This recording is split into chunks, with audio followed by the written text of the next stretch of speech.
Overdrive continues, brought to you by FanDuel, bringing you everything from the opening line to the final score. We've got a big hour here. Stevie Johnson coming up in a few moments. Through 4 weeks in the NFL, his take on the games last night, where his Buffalo Bills are at, today and moving forward. And Joe Haggerty coming up from Boston on what's going on with the Bruins and Swayman. And, the NHL starting up in a week. NBA training camp starting up. The Raptors are in Montreal to start things off. Scotty Barnes is not there right now. I believe he'll be there later in the week.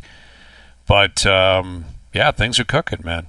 Swayman deal gets done when? If you could fill in the blank for timeline. It gets done in or within. Oh, man. I'm going to say more than 30 days from now. Oh, no, I say 10 days. I think it gets done within 10 days of right now. Why wait? If you're Swayman and you're going to go into the season, I know. I already talked about the agent going to him saying, "How long you ready to do?" Exactly. How long? Because I'm pretty sure William Nylander said, "I'll set out the whole year. I don't care." He was willing to do, or at least till the last minute, because Willie, by all accounts, got on the phone with Dubas at the end and said, "All right, let's just do it. What is it? 6.9, fine." So I would assume he must have said, "I'll go up until the last second." I don't know. Maybe he was willing to go the whole time. Who knows? But. I'm saying if the Bruins are playing, like if the season starts and he's still not signed, why would he just start? Why would he sign 3 days later? Like, what's the point of doing that? If you're gonna blow through that stop sign or that checkpoint, you're in it for the long haul. I would think that would be the action he would be selling to me. I think it gets done in the next week, or it's a month or more, because what'll happen is they'll say, you got to pick one. Confirm or deny. Okay, so I think it gets done in the next week. I do, because I think both sides have taken it public. They're pissed off. There's emotion involved. But if, again, and this is a big if the numbers that are being reported are accurate or somewhere ballpark on both sides, that's not that huge of a gap to bridge. All right. It doesn't sound like they're $2 million apart per year on an 8-year deal, $16 million. Sounds like they're within $1 million or less. So to me, cooler heads should prevail, find a middle ground, get this guy back playing. Here's the other thing. There's no guarantee he's going to hit the ground running now. You miss a training camp, you miss that cadence. We all see it. Mitch Martin. What did Mitch Martin? Did he miss training camp? I don't think he only missed a couple of days. He missed a couple of days. But Nylander, I think Nylander I read was an never article the other day. Complete write-off. He didn't have a great season. Horrible. He didn't have a great season, and to me, that's the longer it goes. I think it hurts the player in the immediate because he has to jump on a moving train. Yeah, I agree with that. And the same thing applies with probably the news of the day that Patrick Laine has avoided surgery and avoided any really long-term diagnosis in terms of how long he'd be out, but he's still going to miss 2 or 3 months. So you're now recovering from a knee. Who knows when he's going to be able to skate? If it's 3 months, then we're talking, end of December into the new year. If at that point the Habs have played themselves out of any playoff race, and then what sense does it make rushing back for that? Exactly. Like at some point he's going to play this year, which is big. But I guess what comes out of this for the Habs and for Laine is it's basically going to roll over to next season. The whole feeling good about everything. I want to be a Canadian. Like, he'll get the experience. If he plays 45 games for the Habs or 50 games, that's still a decent amount of games. A lot of home games. Again, I don't think they're a playoff team this year with or without Laine.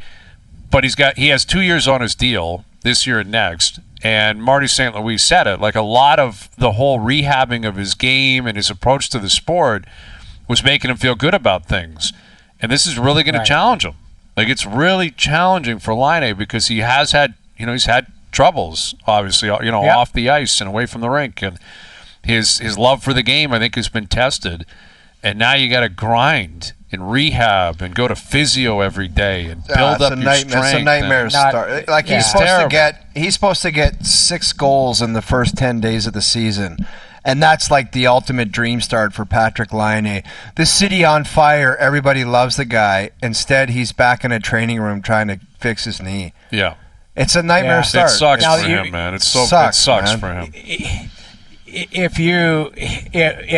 the Habs could have some form of just a 500 start, and you get him a couple months into the season, 2.5 months, that kind of gives you a little boost. That kind of, that could give you a little life. It's almost like adding a player, before the deadline, all of that type of stuff. But that's the giant what if. Again, if they're 7 points out of a playoff spot 2 months in, then you just let him continue. You don't rush him back. I don't think you rush him back regardless, but you know what I mean. It would be a little bit more imperative to get him back in the lineup if they're hovering around a playoff spot or in that mix. Right. And so the celebration of his return is way more significant if the team is playing well.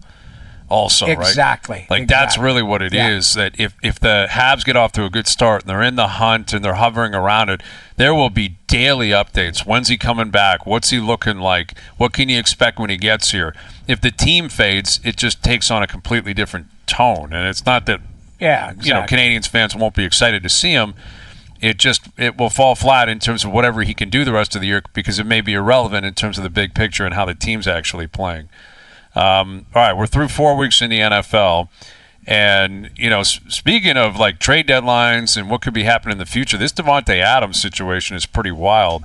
He's been banged up, but now he's speaking publicly, and it's being reported he kind of wants out. He'd like to get out of Vegas, and I guess the Raiders, according to sources and Adam Schefter, are saying that they are considering trading him as well, and they might be open to it.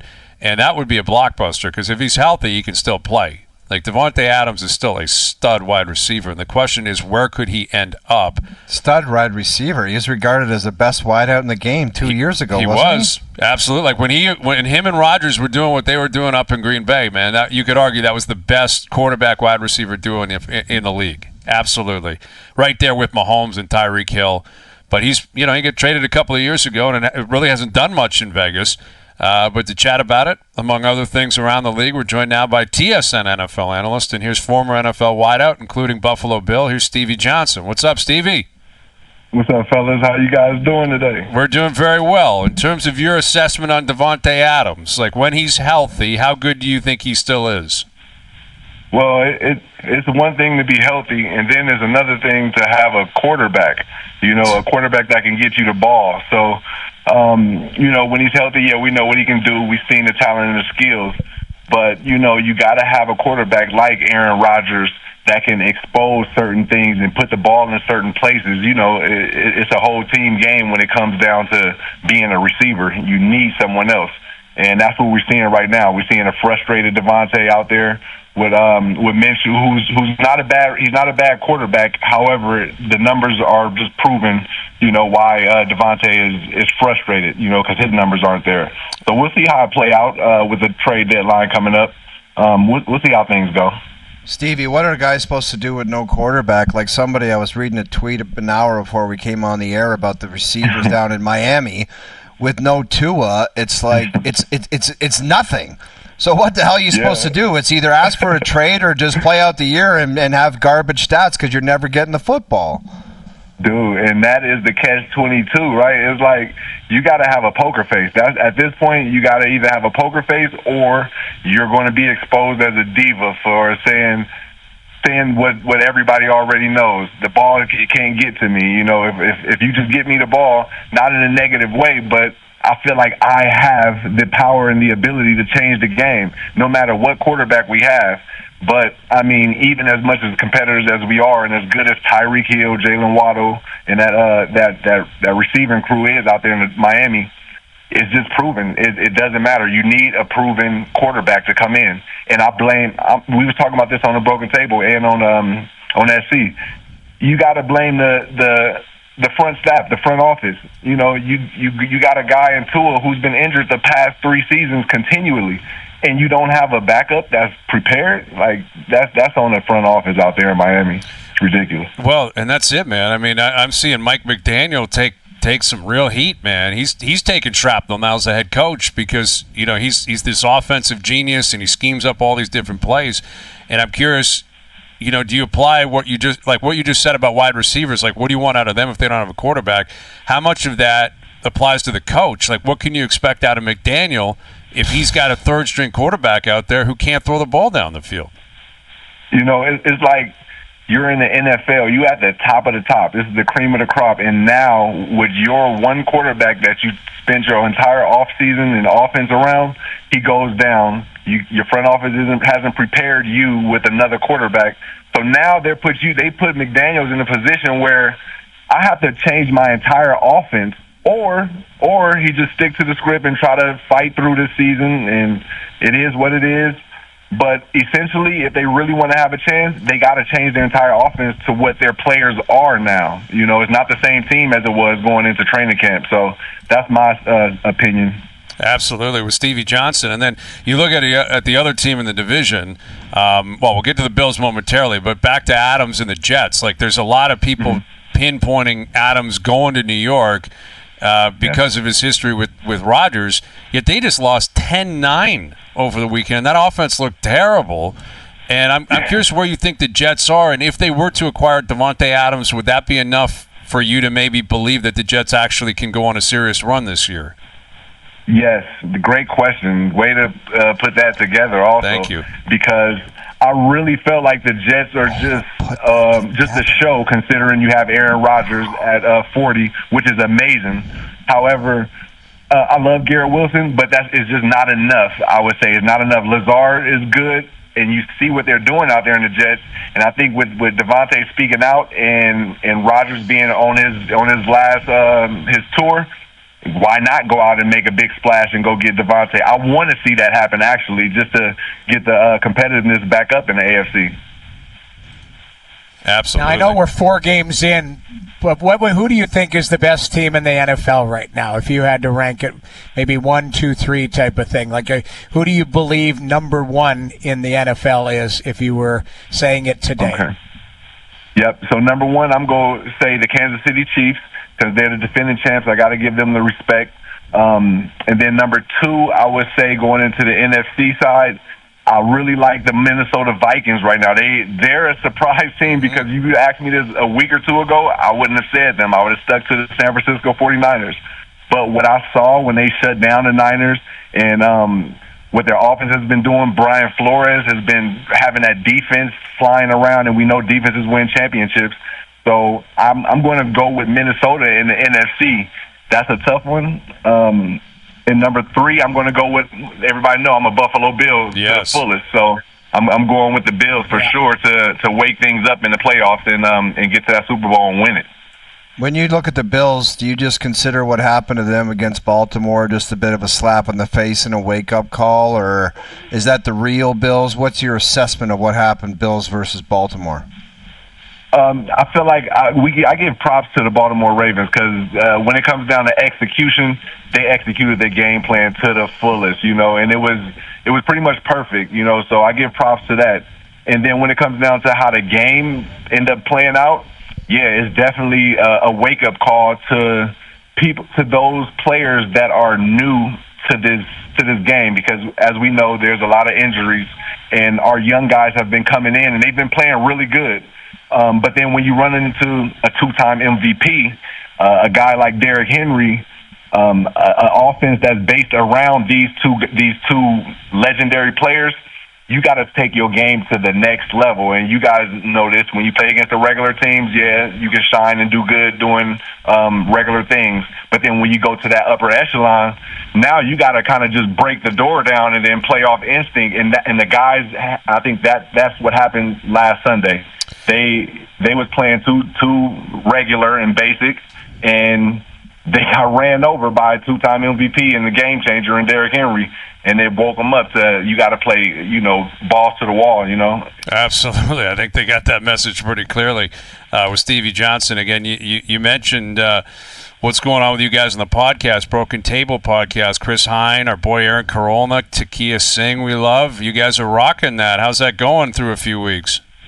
Yeah, amazing, man. I love them. There's so much information, as far as the conversations throughout the week building up through the season is pretty cool, because this is all new to me. And then to understand these minds and see how the team is working behind the scenes is pretty special. And I love it, because these are the type of things that I teach our mentorship and exposure academy.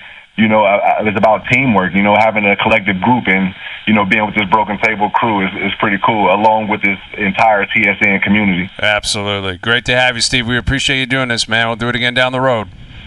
Yes, sir. See you later. You got it, Stevie Johnson. Yeah, I'm just checking out this clip up on YouTube, TSN's YouTube page, where it's just right into Korolnik yelling into the mic. It's Korolnik, Takia, Hine time, he's in there, and Stevie Johnson, and they do it weekly, talking about the Bills and what the Bills are all about. It's really cool, and they're doing a great job. Yelling and screaming. Yeah, I mean, it's pretty well versed. I mean, everyone's kind of got a different opinion, and I'm sure a different approach in terms of where the Bills are at. And Stevie Johnson played for the Bills for a long time. So it's Bills centric, like it's mostly. It's a Bills related podcast.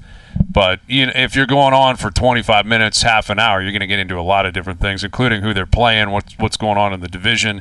Like the Jets are interesting because, again, they lost 10-9, and Rodgers wasn't happy. Kind of took a shot at Saleh. Disgusted. He was not happy with the way the offense was playing out, the way things were. And he kind of was like in the Brady sense of things, where he spoke of accountability, and instead of letting people off the hook, he's like, why aren't we being accountable here?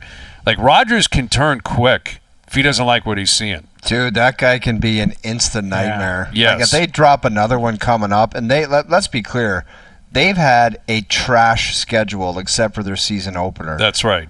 Like, they have had brutal opponents. They should have been blowing. They lost to Bo Nix at home. Exactly. In the rain. Like, come on, Bo Nix put up man. 10 points. He had negative passing yards, I believe, at the half. Like, give me a break. They've had a layup schedule. Yeah. They were at Tennessee, home against Denver. Come on, man. Yeah, like, there should be no excuse. Oh, they played the Pats, too, and they smoked and the Pats are coming back down to earth. Yeah. What do you make of both of, like, was it that bad of weather that both those kickers, like, those were long right kicks, near the end? Yeah, Dude, but they were like long, and it looked yarders. like the wind factored in, right? I don't like care how much rain is coming down against Denver. You got to put up more than a 9 spot. Yes, like, you do. Let's be real. You have to win that ball game. They're terrible. Yeah. You have to win that ball game, and I would not be surprised if that just spun out of control in New York. That wouldn't shock me either. Yeah, because you know what's coming too is Rodgers is pushing for Davante Adams. Like, he's in that office saying, "Go get him." Like, I want him. I need him. But Hayes, why wouldn't he be? Right. It's not like he's going to be around forever. He's going to be like, I got this year. Possibly he might play next year. Get him in here, and let's just take a flyer on this guy. Totally. It's not even a flyer. No, I think with Aaron Rodgers, it's a slam dunk he'll be successful. Exactly. He's 31 years old. But the thing is, Rodgers got hit a lot last week. Like, a lot. He was limping around a little bit. His knees all banged up. He got hit like 14 times. Something like that. Like, there was that offensive line is not protecting him that well, and that's going to be a concern. So that could spin out of control. He's not happy. He was not happy, and he's got to own some of it too. He's not looking like himself necessarily every single week, but he is 40, coming off an Achilles injury. It's tough.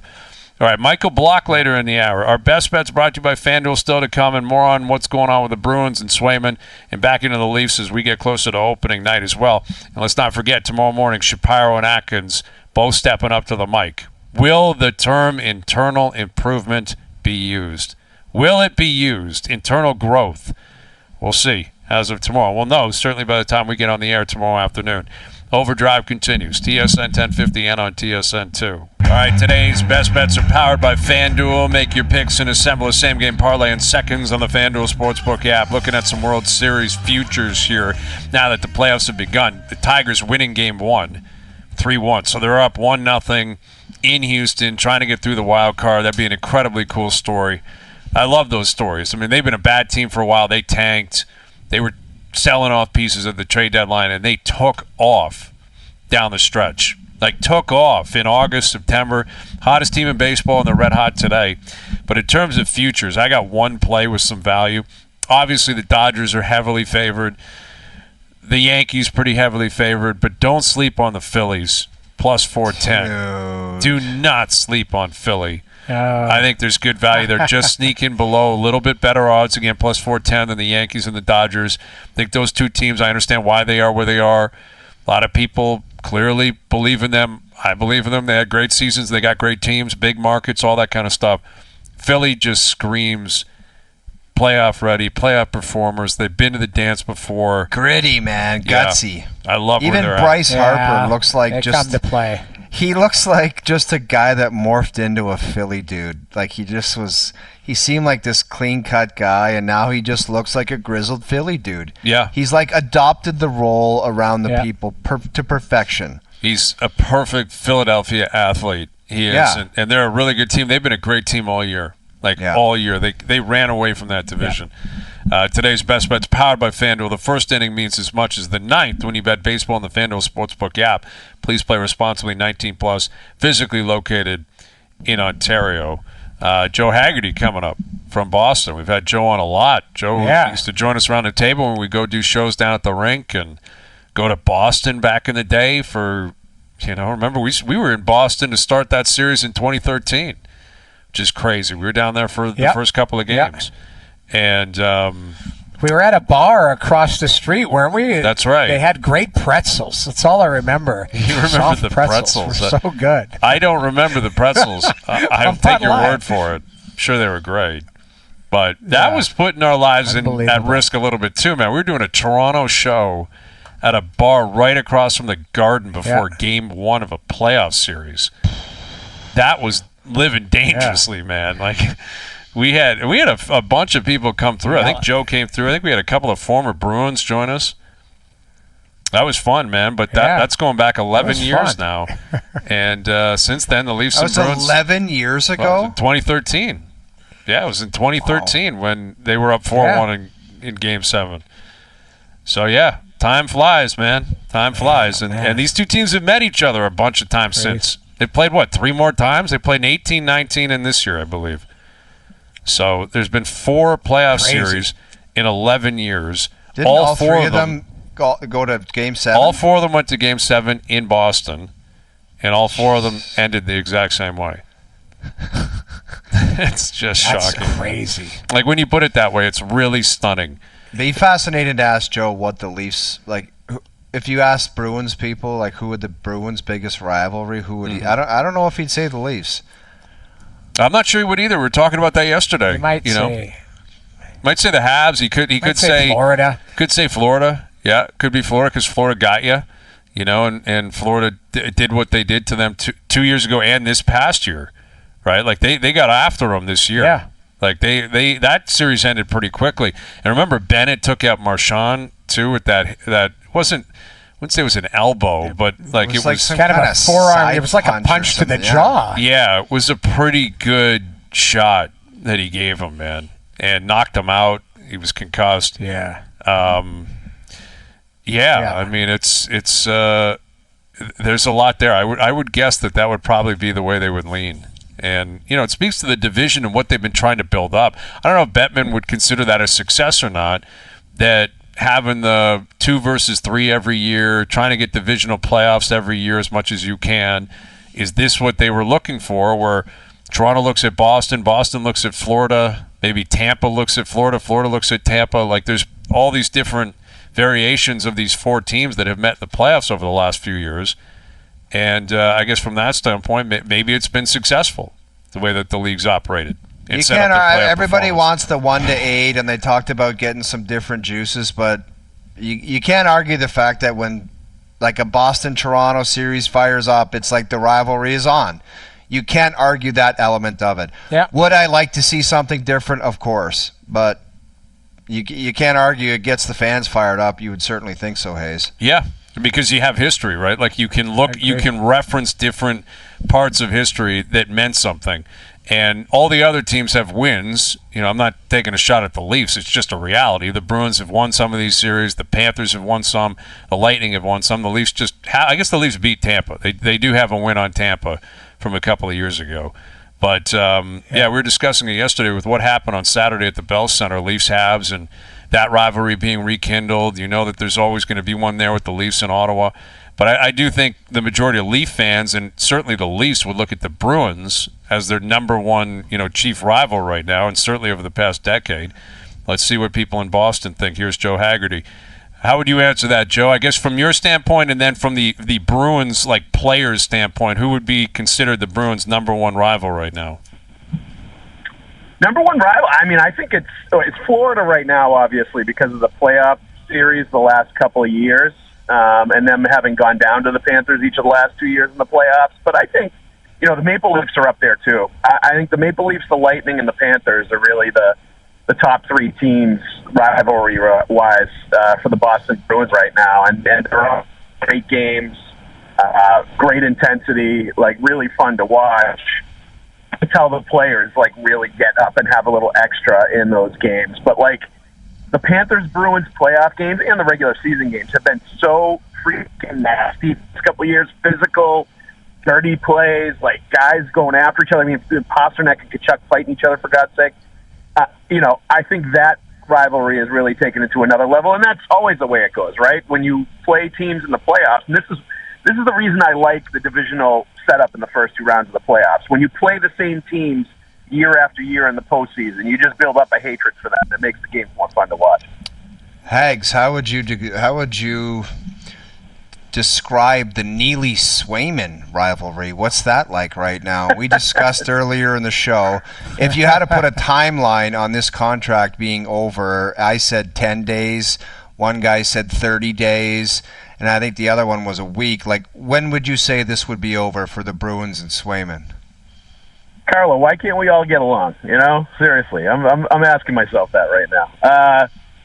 I think I look at it right now, and I look at the way things have gone down, and I really think that I think it's going to get done. I would assume when Swayman goes to Louis Gross and says, get a deal done, I want to play. I don't think it's going to get done until he does that. And I think really the ball is in his court to get something done. And, the Bruins, it seems to me, if you believe the Spit and Chicklets podcast, and nobody disputed this when $6.2 million for 4-year offer. And now they're at, from what Frank Saravalli is reporting, they're up to 7.8 on an 8-year deal. They've come way up. And if you believe what the other, the Swayman camp is, they wanted an $8.5 million deal. Basically, Swayman wants to be paid like Connor Hellebuck, who's won a couple of Vezina the last time I checked. So it seems like the Bruins have come a long way and are, and the Swayman camp hasn't come towards them at all. And, it really comes down to, in my mind, Swayman is bitter about the arbitration, which he took the Bruins to last year, right? He filed for arbitration. He didn't like the experience. He's been very vocal about it, and clearly he's still salty about it. And I think he's determined to win this negotiation. And, at what point is that not the priority anymore? At what point is the priority signing and getting to Boston and playing games and making sure this team is as good as they can be and, trying to win the cup? And, oh, by the way, the other part of it, too, is the higher he signs for, the more likely the Bruins are going to have to get rid of somebody from this roster because they weren't planning to pay him that much. So is it that important to Jeremy Swayman to win this negotiation and get, something in the high eights and cause the Bruins to have to jettison somebody that's going to help them win this year? I think the Bruins understand it's a business thing. The players will say that it's a business. They don't like this part, but it's whatever. They're not going to criticize Swayman. But I think the public opinion of the fans is really starting to turn on Swayman because I think a lot of fans think he's being set now, and frankly, he might be a little bit. Yeah, Joe, as a goaltender, he's probably trying to at least stay with the market, maybe look at Sorkin money. Like I said, Hellebuck. The challenge for him is Jeff O'Neill said on our show yesterday that he's only played 132 games. So, what is he? Is he a clear-cut number one? Is he a tandem guy like he has been the last couple of years with Allmark? But do you think this gets done as far as cooler heads prevail? I mean, yesterday Cam Neely seemed pretty pissed. Louis Gross with the response. It's gone public as opposed to, we see a lot of negotiations go behind the scenes. It gets contentious, but we never know in the public. Do you think this has been the right move to make it public? And it seems like it started with Cam Neely taking it public, going, we've offered $64 million. Now Louis Gross reacts to it. I still think cooler heads will prevail, but do you think it should have gone public in the first place? Well, put it this way. Like, the Bruins aren't stupid, right? Their management group. Like, the stuff that came out about the 4-year, $6.2 million offer, the stuff about, Swayman not getting a call back from Don Sweeney for 3 weeks. Do you think that came from Swayman and Louis Gross's camp, or do you think that came from the Bruins camp? Like, I think that was the first shot in making things public, and I think that, frankly, really pissed off the Bruins. And, they came back, and he called it the Spitting Up on Yourself podcast, and, he fired shots back. And I think ever since then, it's been back and forth.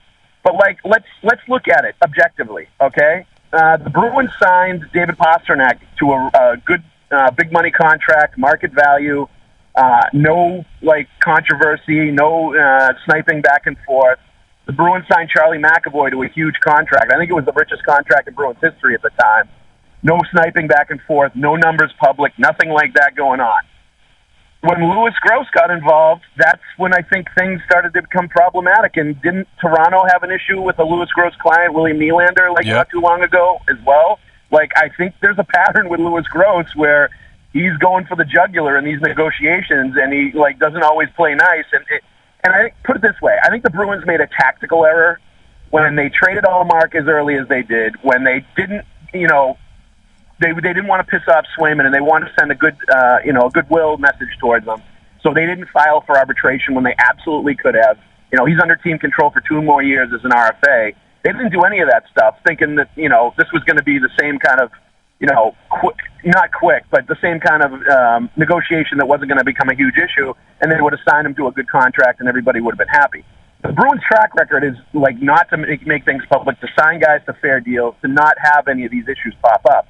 It takes 2 to tango, though, and I think it's clearly. I'm not going to say it's 100% Swayman and Louis Gross and 0% Bruins, but clearly these two don't mesh well. It takes 2 to tango, and they're certainly not dancing right now. With Joe Haggerty. So if they don't end up dancing and Swayman misses a lot of time, let's say this goes up, 15 games into the season. How does how do you project the Bruins season? That's what all the other fan bases want to know. They're loving this in Toronto. They love it. They love it in Montreal, love it in Ottawa. Sure they are. Of course. Without Allmark there, you got Korpisalo, who's a good pro and has been in the past, but he was awful last year. If Swayman's not playing early and can't get, you mentioned Nylander. When Nylander signed last minute, his season was gone. He never looked like himself. What does that mean for the Bruins in their season this year? Well, I think it takes them, from Stanley Cup contenders to non-contenders. I think they're still a playoff team. Certainly, Korpisalo's played almost 300 games in the NHL.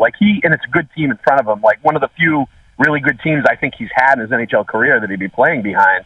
So I think he's going to be okay. And I think they'll be a playoff team, even if they had Korpisalo and Bussy to start the year for a good portion before they brought Swayman back if they signed him.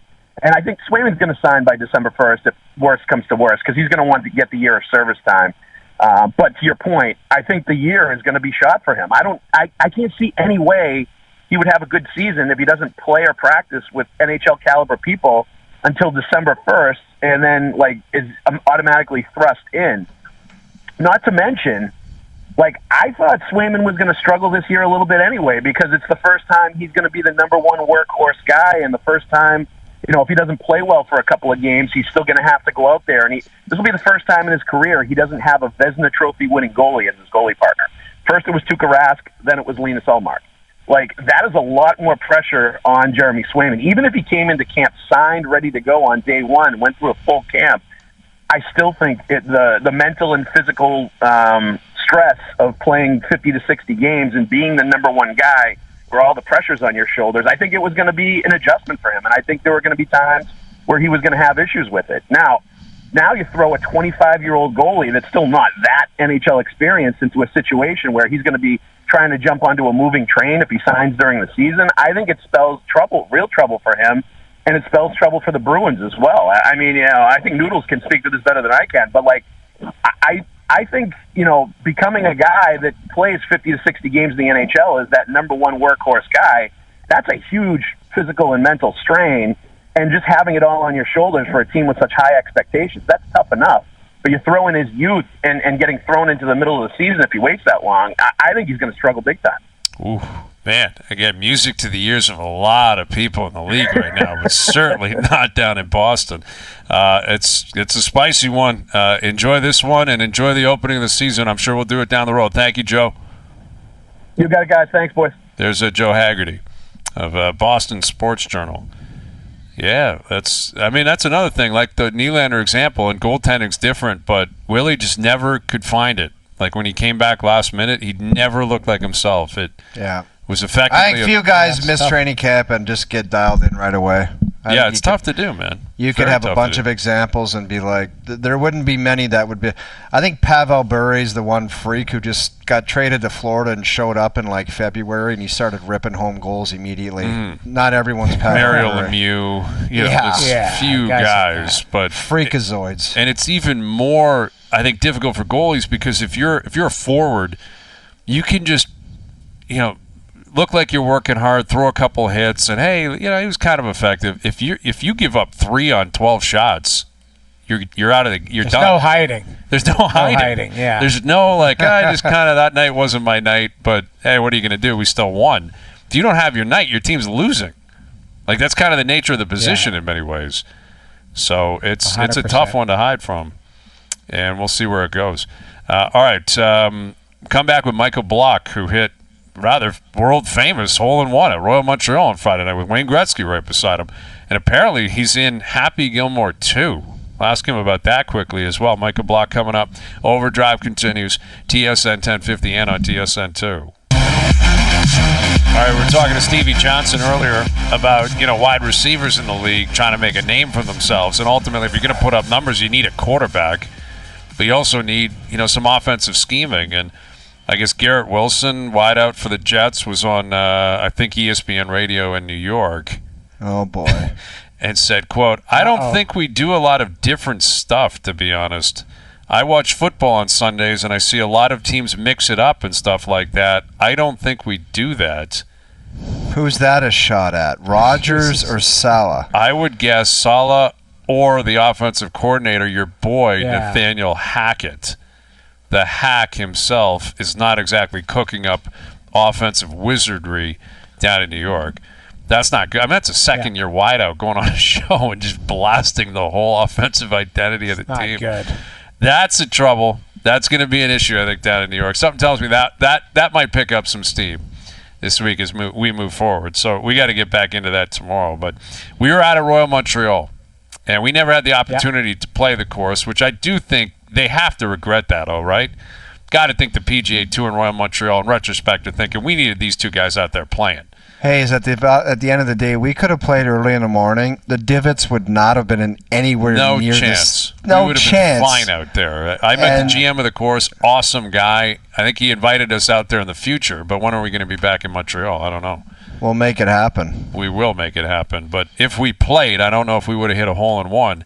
But that's what happened on Friday night. As we got off the air and we were leaving Montreal, Michael Block steps up with Wayne Gretzky, Island Green in Montreal, and hits a hole-in-one, which is incredible. It's gone viral. It's gone everywhere. And he's been on the show before, and he's on again. Here he is, Michael Block. I mean, you've hit, I'm sure, a lot of hole-in-ones in your life, Michael, but have you ever hit one that was more under the lights, literally and figuratively, than the one you hit on Friday night? Gentlemen, thanks for having me first off. And no, I've never made a hole-in-one under the lights in my life. And to do it with a great one was quite incredible.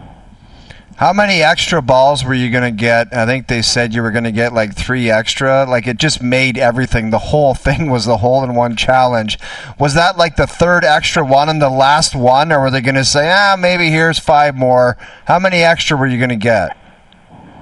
No, it was a grand total of 3, and I made it on the second to last, so the second one of the 3.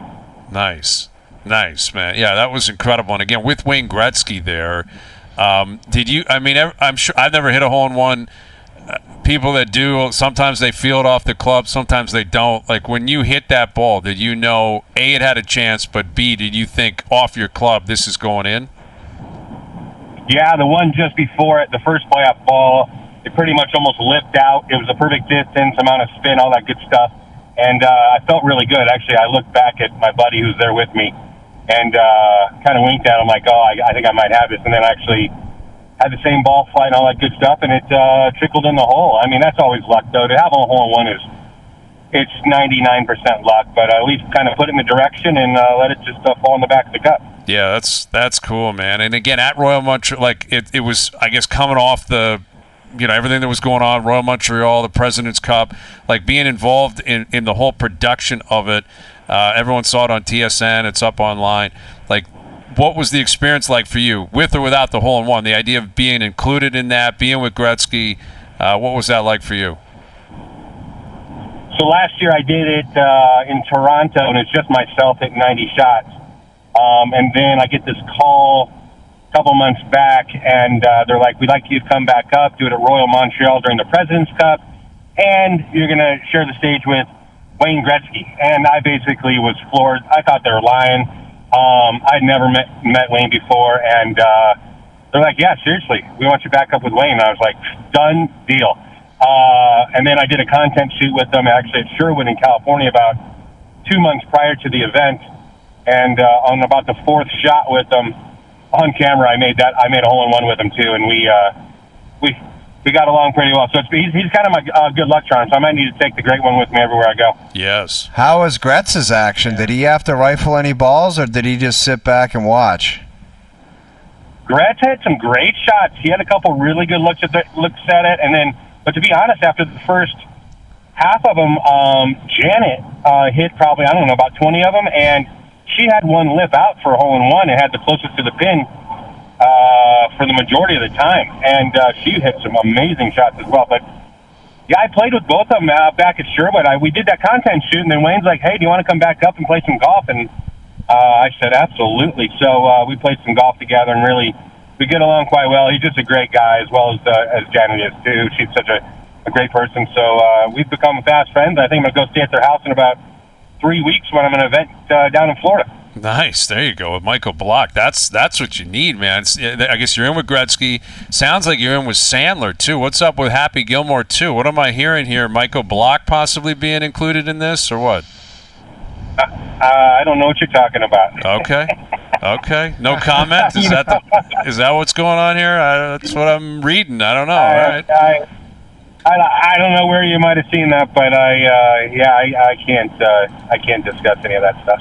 Okay. So only hole-in-ones, but we can't talk about what's going on in Hollywood. I'm good with that. If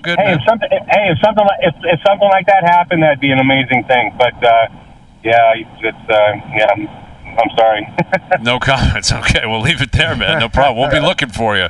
Hopefully you're in it. If you're not, you're not. It's all good. I appreciate that. All right, buddy. Congrats on that. It was really cool seeing on Friday night. Good luck with everything, and I'm sure we'll do this again down the road.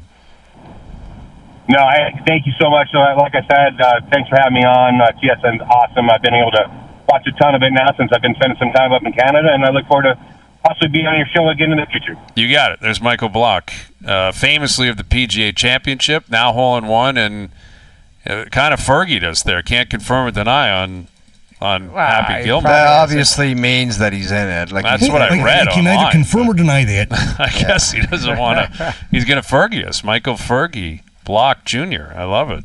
I'm nervous about that one. It's like Dumb and Dumber. Like you're so wanting some kind of more of it, but you just don't know what's going to happen with it. It's like 30 years later, man. Like, what is Shooter McGavin going to look like now?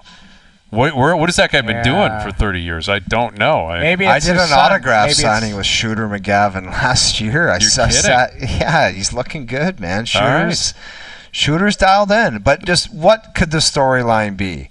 It's obviously Adam Sandler gets on the senior tour. That's what it sounds like. He's on the Champions Tour. I don't know. No one knows what the script is, but my guess would be Shooter's on the Champions Tour.